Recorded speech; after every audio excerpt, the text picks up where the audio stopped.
That's a great question. Thank you for asking. There are other opportunities to consolidate with governmental entities.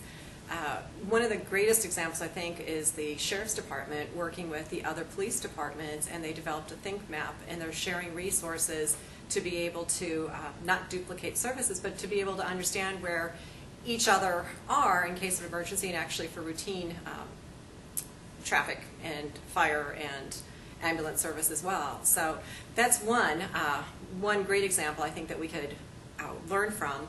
In addition to that, there's opportunities with, for instance, Mapleview is a governmental agency, but rather than looking for a governmental agency or being in the nursing home business, we want to take care of our folks very well. In that case, a public-private partnership might be more efficient for us, for a taxpayer, and providing better services.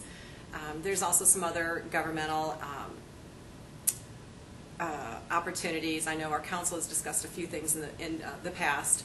So I'm not sure exactly where all that stands, but I know that there are chances for other efficiencies, and I'd love to be able to explore those more. As far as economic development incentives, there are several different tools at our fingertips. Most of the development is actually within municipal borders, and so that's actually controlled by those municipal governments. However, in the unincorporated areas, our opportunity is to help develop that infrastructure like roads and utilities, water, sewer, electric, to bring and gas, to bring the lines to where that development might be. Some of that is actually recouped, so it's not going to be a cost to the taxpayers through actually having TIF districts.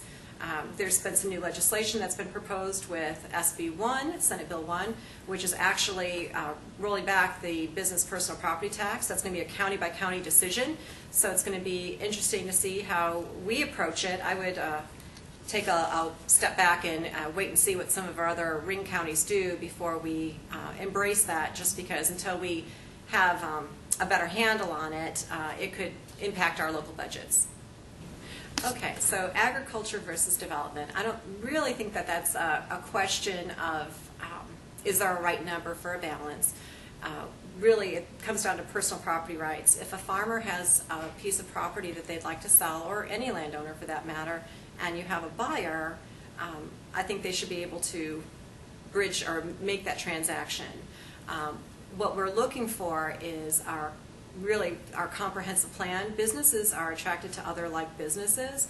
They want to be able to invest and know their investment is safe, and that's why we have a comprehensive plan. Our comprehensive plan is looking into the future, and generally it's all of our elected officials and county residents that get together to determine what our future is going to look like.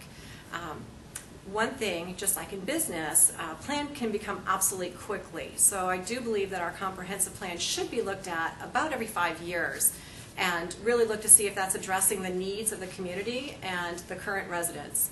So again, I think it's up to the comprehensive plan, and thank you for asking.